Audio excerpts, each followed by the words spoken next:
वहीं केंद्र सरकार ने शिक्षा और परीक्षा प्रणाली से जुड़े मुद्दों को लेकर एक बार फिर से उच्च स्तरीय बैठक की है।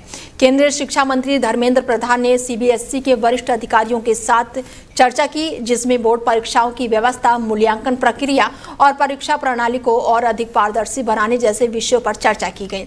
इसके साथ ही नीट मामलों को लेकर भी राजधानी दिल्ली में रक्षा मंत्री राजनाथ सिंह के आवास पर एक अहम बैठक हुई और इस बैठक में केंद्रीय शिक्षा मंत्री धर्मेंद्र प्रधान के साथ केंद्रीय मंत्री ज्योतिरादित्य सिंधिया भी मौजूद रहे। सूत्रों से मिली जानकारी के अनुसार बैठक में परीक्षा से जुड़े विभिन्न पहलुओं पर गंभीर चर्चा की गई और व्यवस्थाओं को और मजबूत बनाने के लिए संभावित सुधारों पर मंथन किया गया। छात्रों के हितों और परीक्षा प्रणाली की विश्वसनीयता को बनाए रखने पर विशेष जोर दिया गया। फिलहाल केंद्र सरकार स्तर पर पूरी तरह से मामले को लेकर लगातार समीक्षा जारी है और आगे भी उच्च स्तरीय बैठकों के होने की संभावना जताई जा रही है। नीट परीक्षा मामले को लेकर रक्षा मंत्री राजनाथ सिंह के आवास पर बड़ी बैठक हुई है।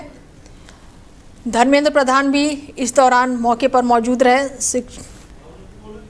हमारे साथ फोन लाइन पर जुड़ चुके हैं रमेश ठाकुर जी हैं और मैनेजिंग एडिटर हैं। उनसे जानते हैं कि लगातार शिक्षा के क्षेत्र में बहुत दिनों से खबर आ रही है कि यहाँ पर पेपर लीक हो गया, सीबीएसई की परीक्षाएं जो हैं उसमें मूल्यांकन को लेकर गड़बड़ी चल रही है। तो सबसे पहले सवाल यही होगा कि किस तरीके से देख रहे हैं आप, लगातार बच्चों के भविष्य के साथ खिलवाड़ हो रहा है। सर अनीता, मुझे लगता है इस दौर से आप भी गुजरी हो, मैं भी गुजरा हूँ। बिल्कुल, क्योंकि बोर्ड की परीक्षा जब हम लोग देते थे बड़ी और नीट फेयर मानी जाती थी, कभी इस तरीके की चीजें सामने निकल के नहीं आ पाती थी।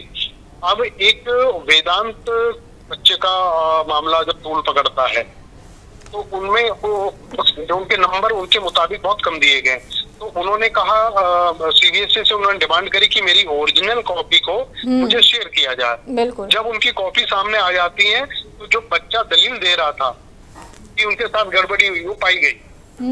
उसके बाद सीबीएसई ने अपनी गलती को माना कि नहीं, हमसे गलती हुई है और पता नहीं किस तरीके से विभिन्न तरीके से उन्होंने दलीलें दी, जो दलीलें बिल्कुल गले से उतरती नहीं है।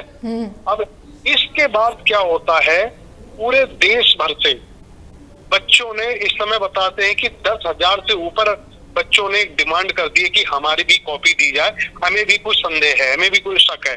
जाहिर सी बात में इसके बाद में जब सीबीएसई ने ये देना शुरू करा तो उसके बाद में उनकी जो वेबसाइट है वो ही हैक हो गई। बिल्कुल हैक हो गई। उसके बाद में ये बता दिया गया कि इसमें जो पहले जो नंबर हमने दिए थे वो मिसप्रिंट हो गए हैं। तो मतलब इस तरह की दलीलें देना, उसके बाद में फिर सीधे लगता है कि बच्चों के कैरियर के साथ में आप लोग खिलवाड़ कर रहे हो, जो ऐसा होना नहीं चाहिए।